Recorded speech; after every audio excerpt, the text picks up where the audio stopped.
Okay, Latin 2, I think this is the last video for the semester. And certainly for anybody who needs to learn more about purpose, then this video is for you. All right? Ooh, I look tired. I can see myself looking tired in the screen. You know, that's because it's been busy. It's been a long semester, but finally it's time for us to learn about purpose. Because so many times, either, earlier in Latin 2 or in Latin 1, or for that matter, if you're trying to review and you're in Latin 3 or 4, you've heard this even in Latin 3 and 4 from me, which is you've been trying to do some kind of composition assignment, and you put an infinitive in your text, and I came back with a comment that said, nope, this is a purpose. And you always want to use an infinitive when you need a purpose, because in English, we often show purpose with an infinitive. That's very generally what we do in English. However, in Latin, you got to use a purpose clause, all right? Actually, that's not true. For those of you in the upper levels, you'll know that, in fact, there are several ways that you can show purpose in classical Latin, but typically you will never do it with an infinitive. You have to do it with one of the other ways of showing purpose. And the simplest one, and the one that we learn in Latin 2, is the purpose clause. So if you're in Latin 2, just don't worry about there being other ones. You don't need to know about the other ones. In Latin 3 and 4, you guys can worry about the other ones. But in Latin 2, don't worry about anything else. Just worry about the purpose clause, which in our textbooks is actually the last subordinate clause introduced. That's why I probably am not going to do any more videos for Latin 2. I might change my mind. I might think of something that's good to review or something that I missed along the way. But let's go ahead and press on with purpose clauses. So purpose clauses are clauses that show purpose. Yeah, I know it's a real clever name, right? But that's literally what they do. They just are a clause, a subordinate clause, an extra bit of information that tells you why something was done. All right? And true to our other subordinate clauses, you are going to use a subjunctive. I know it's not technically true of all of them, but most of them use a subjunctive. And similar to the ones we've been doing recently as of the recording of this video, it does start with either an oot, or if it's negative, a nay. And that can be real annoying because that makes it harder to tell apart from the result clause or the indirect command. Sorry, I wish I had good advice for you on this. Oh, wait, actually, I do have good advice for you on this because there is a way you can tell them apart, and that's depending on the main clause, right? For a result clause to happen, you have to have certain things in the main clause. For an indirect command to happen, you have to have certain things in the main clause. For the purpose clause, you actually don't need anything in the main clause. I mean, you have to have a main clause, but there's nothing special about the main clause for a purpose. Which is to say, when you're trying to figure out what kind of clause you're looking at that starts with oot, look to the main clause and look and say, oh, are there any other things that a result clause would have? If the answer is no, then it's probably not a result. You say, oh, does it have a verb of commanding or request? And if the answer is no, then it's probably not an indirect command. And when you've eliminated those, but you definitely have a clause starting with oot or an a, and you definitely have a subjunctive verb in it, well, then it's probably a purpose clause, and you should translate it as if it's the reason why something was done. I know, I'm sorry, it doesn't sound or look attractive, but I'm a human and I'm tired, and it's springtime. It's springtime and things are working on my nose. All right, but let's look at an actual example. So this one says, right? It says here that I was going, this is my main verb right here in the main clause, I was going to my friend's apartment. And then this is the kind of classical Latin way that I came up with saying in order to upload these videos. Or, in English we would probably just say, I went to my friend's apartment to upload these videos. Or as I have it here, to bear forth these lessons onto the internet. I know it's phrased awkwardly. They didn't have the internet in classical Latin, so this is my best rendering of it, right? But usually the way we would say that in English is just, I went to my friend's apartment to do this thing, to upload these lessons, right? And that sounds like an infinitive because in English it is an infinitive. But that's not really the way it's being worded in Latin. In Latin, it's more like another way we could word it, which is I was going to my friend's apartment so that I could upload these lessons onto the internet.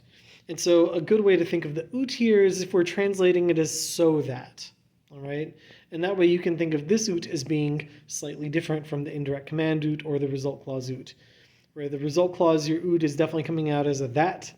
An indirect command, it's coming out as a to, and here it's a so that, or a to, it's fine. As long as you understand when you translate it that this bit after the ut is the reason for me going to my friend's apartment in order to upload these videos. That's why I go there. My friend has better internet than me. You know, you gotta go where the good connection is. I mean, theoretically, I have a good connection here in the school building, but they like choke off the upload speeds. It takes like 2 hours to upload a 13-minute video. That's crazy. I don't have that kind of time. Not after work. No. But yeah, so that's what's going on here. Now, true to some of these other subordinate clauses, this could be in primary or secondary sequence. This one's secondary because my main verb is in the past, and so I used an imperfect subjunctive. Just like the other ut clause ones that we've learned, you are not going to use a pluperfect or perfect subjunctive with these because just like the result clause and the indirect command, your purpose clause can't happen before the main clause. Impossible. Right? I didn't upload my videos before I went to my friend's apartment. So you're never going to have a pluperfect or a perfect subjunctive. It's always going to be imperfect or present. Imperfect when it's secondary, present when it's primary. Like this one over here. Right?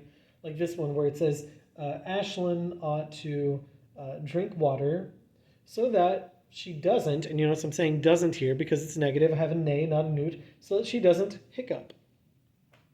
Ashlyn had the hiccups today, so she made it into the example. But yeah, so Ashlyn ought to drink water so that she doesn't hiccup.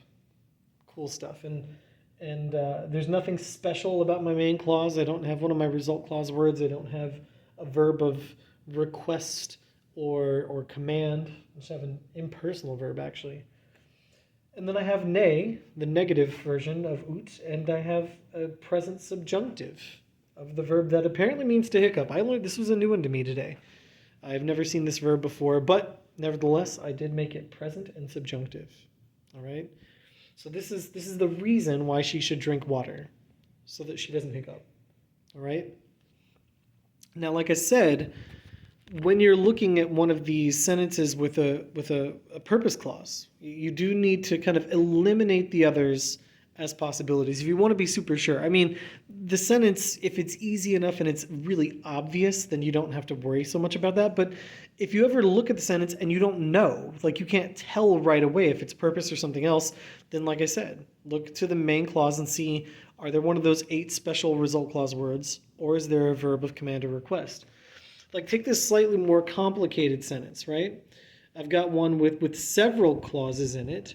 And if I translate the whole thing, I have Yuwena and Kulanam intrawit, which is to say Yuwen entered the kitchen to find almonds when Luke and Leia had demanded that she give them treats. All right? And that's because, for some weird reason, my cats love almonds. I don't know. They play with them and then eventually chew them up. So there's a lot of clauses going on here, and you notice I did a bit of color coding in the underlining. So there's not only a purpose clause in here, but there is a purpose clause, and it's near the beginning. My main clause is the bit that I have up in front, all right? I know Latin's not always phrased in that order, but I went ahead and put my main clause up in front. And so I have a clause here starting with ut, and it is a purpose clause, and the reason I know it should be a purpose clause is not because I wrote it, but because when I look into the main clause, I don't have any of those 8 special result clause words. And my main verb is just entered. There's nothing about this that would bring on an indirect command. Therefore, since I do in fact have a subjunctive verb, this is probably a purpose clause. This is going to explain why Yuwen went into the kitchen. She went into the kitchen for this purpose, which was to find almonds. And then when my sentence continues, I have more stuff going on, including another clause that starts with ut. When, cum clause, Luke and Leia had begged. Now, begging is a verb of request. So you notice I underlined it in red. That's because while it is not part of what is in fact an indirect command, which I've underlined in purple, it is the verb that brings on an indirect command. So we're going to translate this as an indirect command because I have a verb of requesting that is reporting this. When Luke and Leia had begged that she give them treats. All right? So the very fact that ora wisset is there is my clue that that second ut is not purpose, it's an indirect command. All right?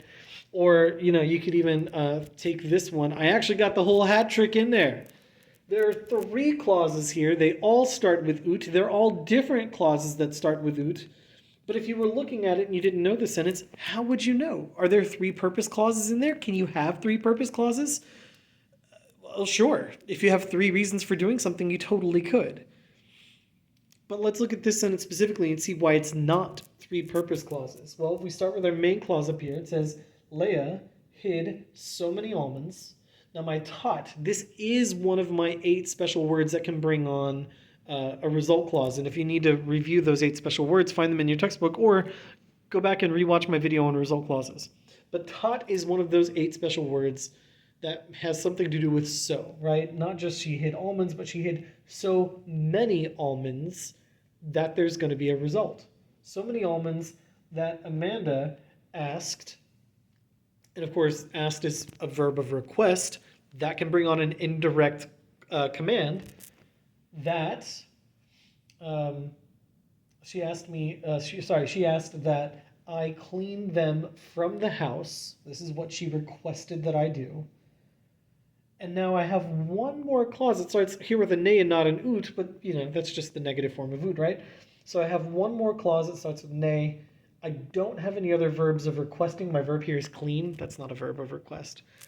And I don't have any more words like tot that can bring on a result clause. So this last one actually is a purpose. This is the purpose for me cleaning them out of the house, which is that we not hurt our feet, right? So the whole sentence again is Leia hid so many almonds that Amanda asked that I clean them out of the house so that we don't hurt our feet. All right, I've got a result clause, an indirect command, and a purpose clause. This tot, so it brings on my result. This request brings on the indirect command. And then the purpose is just there because it's a purpose. That's it. All right, lots of examples of purpose clauses. Now it's time to practice them. Practice, practice, practice, all right? If you're watching this right when I upload it, then in just a few days I'm going to give you a quiz on all of these subordinate clauses that start with ut or if they're negative ne, all right? So be on the lookout for that. And, just be happy that you're almost done with Latin 2.